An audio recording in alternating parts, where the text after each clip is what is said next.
Hello students, the next topic is application of electrochemical series. So जो first application है electrochemical series की, जैसे कि आपको पता है इलेक्ट्रोकेमिकल सीरीज क्या है, it is the arrangement of different element और electrode on the basis of their increasing value of the standard electrode reduction potential value. तो जो फर्स्ट एप्लीकेशन है इसकी वो क्या है, determination of relative strength of oxidising and reducing agent.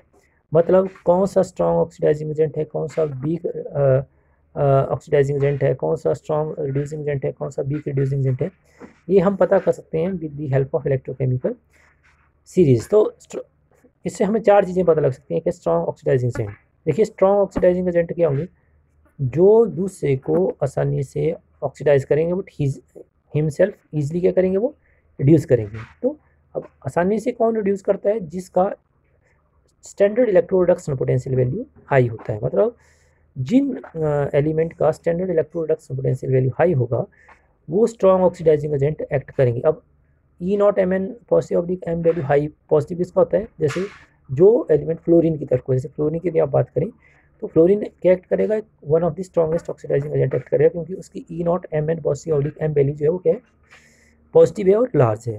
तो that will act as strong oxidising agent.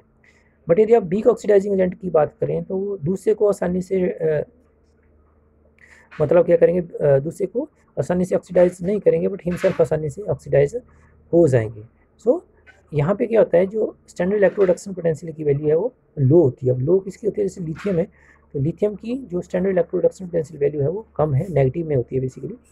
So lithium act as weak oxidising agent, वो दूसरे को आसानी से ऑक्सीडाइज नहीं करेगा बट हिमसेल्फ आसानी से ऑक्सीडाइज हो जाएगा। Such type of substance are weak oxidising agent. Next is strong reducing agent. Strong reducing agent क्या होंगे, जो दूसरे को आसानी से रिड्यूस करेंगे, हिमसेल्फ आसानी से ऑक्सीडाइज होंगे। तो इनमें भी क्या होता है, जो E naught M N positive oblique M value होती है वो लो होती है। और जैसे हम लिथियम की बात करें तो लिथियम में क्या होता है, E naught M N positive oblique M value negative में होती है, तो वो क्या एक्ट करेगा, फिर स्ट्रॉन्ग रिड्यूसिंग एजेंट एक्ट करेगा। Next is weak reducing agent. Weak reducing agent क्या होते हैं, जो आसानी से दूसरे को रिड्यूस नहीं करते बट हिमसेल्फ आसानी से रिड्यूस हो जाते हैं। हिमसेल्फ आसानी से रिड्यूस कौन होंगे, जिनकी E naught M N positive M value ज़्यादा होगी। जैसे आपका फ्लोरीन है, फ्लोरीन क्या एक्ट करेगा, वीक रिड्यूसिंग एजेंट एक्ट करेगा, क्योंकि उसकी जो standard electro reduction potential value that is taken in the positive. एक चीज़ और इसमें यहाँ पे ध्यान देने वाली है कि जो स्ट्रॉन्ग ऑक्सीडाइजिंग एजेंट होते हैं वो वीक रिड्यूसिंग एजेंट एक्ट करते हैं एंड वाइस वर्सा। मतलब इसका अपोजिट, जो वीक ऑक्सीडाइजिंग एजेंट होगी वो स्ट्रॉन्ग रिड्यूसिंग एजेंट एक्ट करेंगे। So this is first application of electrochemical series. Next application is calculation of EMF of the cell या voltage of the cell. अब कोई हमारा इलेक्ट्रोकेमिकल सेल कितनी voltage देता है या कितनी ईएमएफ देता है, EMF stand for electromotive force. तो कितनी ईएमएफ देता है, कितनी वोल्टेज देता है, ये हम इलेक्ट्रोकेमिकल सीरीज का यूज़ करके पता कर सकते हैं। ईएमएफ या जो ई स्टैंडर्ड सेल है उसको हम कैलकुलेट कर सकते हैं, स्टैंडर्ड कैथोड माइनस ई स्टैंडर्ड एनोड। ई स्टैंडर्ड कैथोड क्या है, it is the standard electro reduction potential value of the cathode minus the standard electro reduction potential value of the anode. अब cathode पे क्या होता है, रिडक्शन होता है, और एनोड पे क्या होता है, ऑक्सीडेशन होता है। और यदि हम इलेक्ट्रोकेमिकल सेल में किन्हीं दो एलिमेंट का इलेक्ट्रोकेमिकल सेल बनाएं तो हम ये पता कर सकते हैं कि उनमें से कौन सा कैथोड एक्ट करेगा और कौन सी एनोड एक्ट करेगा। कैथोड के ऊपर रिडक्शन होती है तो मतलब उसकी E naught M N positive oblique M value जो है ज़्यादा होती है, और एनोड की जो E naught M N positive oblique M value है वो कम होती है।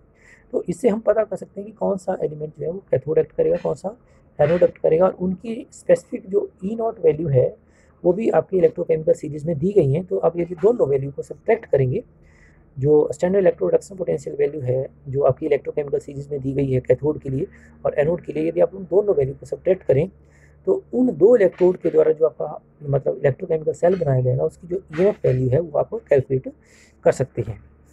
Next is predicting spontaneity of A redox reaction. अब रिडॉक्स रिएक्शन आपको पता है इलेक्ट्रोकेमिकल सेल में क्या होता है, रिडॉक्स रिएक्शन होती है, उसमें ऑक्सीडेशन भी होती है और रिडक्शन भी होती है। तो ऐसी रिएक्शन जहाँ पे ऑक्सीडेशन एंड रिडक्शन साइमल्टेनियसली होती है उनको हम बोलते हैं रिडॉक्स रिएक्शन। सो इलेक्ट्रोकेमिकल सीरीज का यूज़ करके हम ये पता कर सकते हैं कि कौन सी रिडक्स रिएक्शन जो है वो स्पॉन्टेनियस होगी, मतलब वो अपने आप हो जाएंगी या फिजिबल है। Spontaneous reaction are also called feasible reactions, और non spontaneous reaction are also called non feasible reaction. तो कुछ रिएक्शन जो होती हैं वो स्पॉन्टेनियस होती हैं, वो अपने आप हो जाती हैं। उनमें ईएमएफ की वैल्यू या जो वोल्टेज की वैल्यू आती है वो पॉजिटिव आती है, और दूसरी जो रिडॉक्स रिएक्शन है उनमें क्या होता है वो नॉन स्पॉन्टेनियस होती है। तो नॉन स्पॉन्टेनियस के केस में क्या होता है जो ईएमएफ ऑफ सेल आती है वो नेगेटिव आती है, या उन केस में जो वोल्टेज आती है वो नेगेटिव आती है या जीरो आती है। तो यदि देखिए अब किसी रिडॉक्स रिएक्शन को यदि स्पॉन्टेनियस होना है तो क्या होना चाहिए, उसमें जो standard electrode reduction potential value है किसी पर्टिकुलर स्पीसीज की, उसको क्या अंडरगो करना चाहिए, रिडक्शन। यदि कोई पर्टिकुलर इलेक्ट्रोड जिसकी standard electrode reduction potential value ज़्यादा है और यदि वो रिड्यूस कर रहा है तो हम बोलते हैं कि वो फिजिबल रिएक्शन अंडरगो कर रहा है या स्पॉन्टेनियस रिएक्शन अंडरगो कर रहा है, अदरवाइज नहीं। मतलब यदि इसका अपोजिट हो जाए, माना कोई आपका इलेक्ट्रोड है उसकी जो standard electrode reduction potential value है तो हाई है, बट वो ऑक्सीडेशन यदि अंडरगो कर रहा है तो उस केस में रिएक्शन कैसी हो जाएगी, नॉन स्पॉन्टेनियस या नॉन फिजिबल हो जाएगी। जैसे हम एक रिएक्शन कंसीडर करते हैं, जैसे copper 2 positive aqueous plus 2 Ag solid forming copper solid plus 2 Ag positive. तो यहाँ पे देखिए क्या हो रहा है, कॉपर जो है वो रिडक्शन अंडरगो कर रहा है और सिल्वर क्या कर रहा है, ऑक्सीडेशन अंडरगो कर रहा है। तो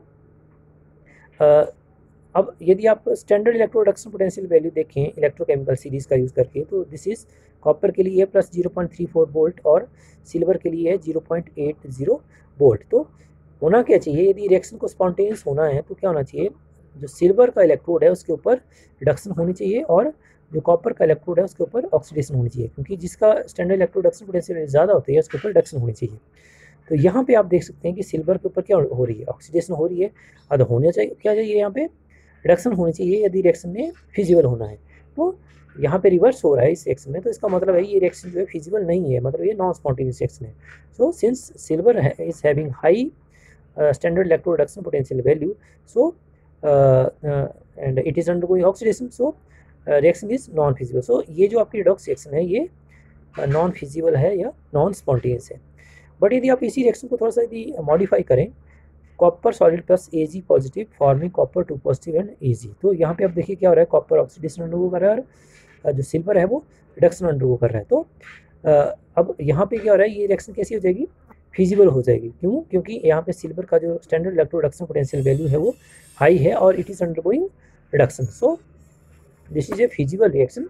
और ऐसे फिजिबल रिएक्शन कब मानी जाती है, जब किसी पर्टिकुलर इलेक्ट्रोड जिसकी standard electro reduction potential value high है वो यदि क्या अंडरगो कर रहा हो, रिडक्शन अंडरगो कर रहा हो। तो हमारे पास एक क्वेश्चन आता है कि can be store copper sulphate solution in silver vessel. So copper sulphate का सॉल्यूशन आपने सिल्वर के वेसल में यदि डालना है तो कौन सी रिएक्शन होगी, ये वाली। कॉपर सल्फेट में क्या होगा, कॉपर 2 आयन होगी और सिल्वर के वेसल में क्या होगा, सिल्वर होगा। तो यहाँ पे ये जो रिएक्शन होगी दो कंपोनेंट के बीच में, that will be a non feasible reaction. मतलब कॉपर सल्फेट जो है सिल्वर के वेसल के साथ रिएक्ट नहीं करेगा, वो एक रिएक्शन कैसी हो जाएगी, नॉन फिजिबल हो जाएगी। मतलब दोनों चीज़ें एक दूसरे के साथ रिएक्ट नहीं करेंगी। तो इसका मतलब हम आसानी से फिर क्या कर सकते हैं, कॉपर सल्फेट के सॉल्यूशन को सिल्वर के वेसल में ऐड कर सकते हैं या हम उसको स्टोर कर सकते हैं। बट यदि हम इसका रिवर्स कर दें, लेट हम क्या करते हैं, सिल्वर क्लोराइड का सोल्यूशन ले लें और सिल्वर क्लोराइड का सोल्यूशन ले लें या सिल्वर ब्रोमाइड का सोल्यूशन ले लें और उसको हम डाल दें कॉपर के वेसल में, तो हम इसको हम स्टोर नहीं कर सकते। क्योंकि क्या होगा, देखिए कॉपर का यदि आप वेसल ले रहे हैं तो उसमें क्या होगा, कॉपर सॉलिड होगा और सिल्वर क्लोराइड या AgBr में क्या होगा, Ag पॉजिटिव होगा। तो जब ये दोनों एक दूसरे के कॉन्टेक्ट में आएंगे तो they will lead to a feasible reaction, और जब ये एक दूसरे के साथ रिएक्ट कर जाएंगे तो आप इनको एक दूसरे के साथ स्टोर नहीं कर सकते। तो so we cannot store silver chloride solution in AgBr solution or AgBr solution in a copper vessel. So this type of question are asked in the annual examination. So next and the last application of this electrochemical series we shall discuss now. The last application of electrochemical series is to predict whether a metal can liberate hydrogen from acid or not. सो देखिए अब क्या होता है, यदि किसी metal ने hydrogen से मतलब किसी मेटल ने किसी एसिड से हाइड्रोजन गैस को लिबरेट करना है तो वो कब करेगा। जैसे लेट आपने एक मेटल लिया, उसको आपने एसिड के सॉल्यूशन में डाल दिया। जैसे आप लेट कोई मेटल ले रहे हैं, उसको आप एसिड की जगह आप लेट आप HCl का सॉल्यूशन ले लेते हैं। तो लेट आपने कोई मेटल को जिंक HCl के सॉल्यूशन में इंसर्ट किया, तो क्या वो मेटल जो है यहाँ से H2 गैस जो है वो लिबरेट करता है या नहीं करता है, ये कैसे लिबरेशन होगा ये देखते हैं। तो यदि आपके मेटल ने क्या करना है, हाइड्रोजन गैस को लिबरेट करना है, तो ये रिएक्शन होनी चाहिए। मेटल को क्या अंडरगो करना चाहिए, ऑक्सीडेशन अंडरगो करना चाहिए। और जो आपका हाइड्रोजन है H पॉजिटिव है, H पॉजिटिव कहाँ से आएगा, ये आएगा आपका एसिड से। तो H पॉजिटिव को रिडक्शन अंडरगो करना चाहिए, तभी जो है आपकी हाइड्रोजन गैस यहाँ पे लिबरेट होगी फ्रॉम दी एसिड। सो होना क्या चाहिए, मेटल को ऑक्सीडेशन अंडरगो करना चाहिए और हाइड्रोजन को रिडक्शन अंडरगो करना चाहिए, H पॉजिटिव को रिडक्शन अंडरगो करना चाहिए, तभी जो है हाइड्रोजन गैस एसिड से लिबरेट होगी, अदरवाइज नहीं। यदि इसका रिवर्स हो जाए तो आपका हाइड्रोजन गैस लिबरेट नहीं हो सकती। अब देखिए मेटल ऑक्सीडेशन अंडरगो कब करेगा, इन कॉन्टैक्ट विद एसिड, यदि मेटल का ऑक्सीडेशन पोटेंशियल ज़्यादा हो या मेटल का जो रिडक्शन पोटेंशियल वैल्यू है वो कम हो। यदि मेटल का standard electro reduction potential value कम हो और in comparison to the standard electro reduction potential value of hydrogen, तभी जो है मेटल ऑक्सीडेशन अंडरगो करेगा और हाइड्रोजन रिडक्शन अंडरगो करेगा, अदरवाइज नहीं। अब देखिए यदि standard electro reduction potential value किसी मेटल का कम है हाइड्रोजन का कंपेरिजन में, तो उसकी वैल्यू क्या होनी चाहिए, नेगेटिव। तो इलेक्ट्रोकेमिकल सीरीज में वो सारे एलिमेंट जिनका standard electro reduction potential value negative में होता है, वो क्या कर सकते हैं, ऑक्सीडेशन अंडरगो करेंगे जब आप उनको किसी एसिड के कांटेक्ट में रखेंगे। तो all those metal which have negative value of the standard electrode reduction potential value will have oxidation, and in that case acid will undergo reduction and that will lead to liberation of the hydrogen. So ऐसे element जो acid के contact में जब आते हैं और hydrogen gas liberate करते हैं, ऐसे एलिमेंट को हम बोलते हैं एक्टिव मेटल्स। और इनमें बेसिकली कौन से एलिमेंट आते हैं, जो आपके अल्कली और अल्केलाइन अर्थ मेटल्स हैं, जैसे सोडियम है, लिथियम है, बेरियम है, ये सारे के सारे जो एलिमेंट हैं अल्कली और अल्केलाइन अर्थ मेटल्स हैं, बेसिकली ये क्या करते हैं, एसिड से हाइड्रोजन गैस को लिबरेट कर सकते हैं और इन एलिमेंट्स को हम बोलते हैं एक्टिव मेटल। तो metal which can liberate hydrogen from the acid are called active metal and they have negative value of the standard electrode reduction potential value. So metal should undergo oxidation while H positive from acid should undergo reduction. This is possible only when metal have E naught Mn positive oblique M value, मतलब जो standard electrode reduction potential value है metal की, वो क्या होनी चाहिए, less होनी चाहिए। किसके कंपेरिजन में, हाइड्रोजन के कंपेरिजन में। हाइड्रोजन की क्योंकि जीरो होती है तो इनकी वैल्यू क्या होनी चाहिए, मेटल्स की वैल्यू क्या होनी चाहिए, नेगेटिव होनी चाहिए।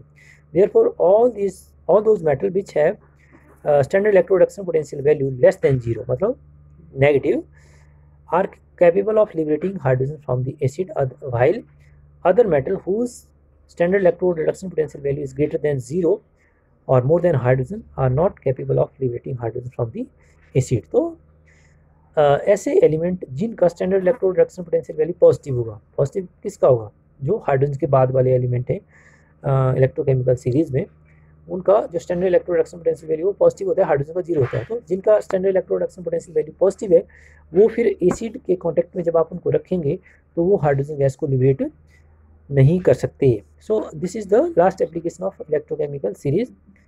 Thank you.